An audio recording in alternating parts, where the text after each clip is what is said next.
During the latest siege on Gaza, Western media coverage has been downright shameful.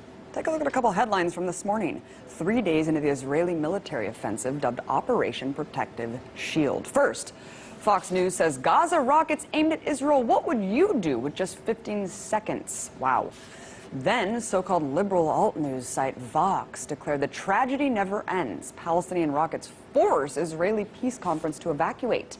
Moving on to Human Rights Watch, an organization that's supposed to be unbiased of its criticism of atrocities, even it leads with indiscriminate Palestinian rocket attacks. But while misleading headlines framing the violence as one-sided is dangerous enough, nothing compares to the blatant misdirection displayed by ABC's Diane Sawyer last night.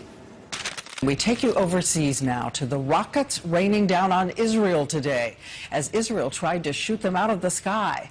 All part of the tinderbox, Israelis and Palestinians. And here an Israeli family trying to salvage what they can.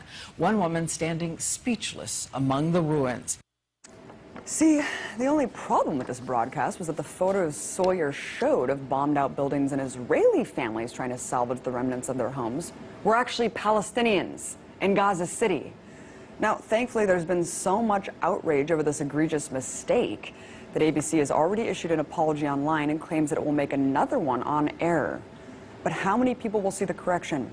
How many watching that report saw those horrifying images and thought, wow, look at how much damage Hamas rockets are doing? See, photos of Israeli homes being destroyed in a similar fashion simply don't exist. And whatever damage is done by rockets pales in comparison to Israel's aerial bombings.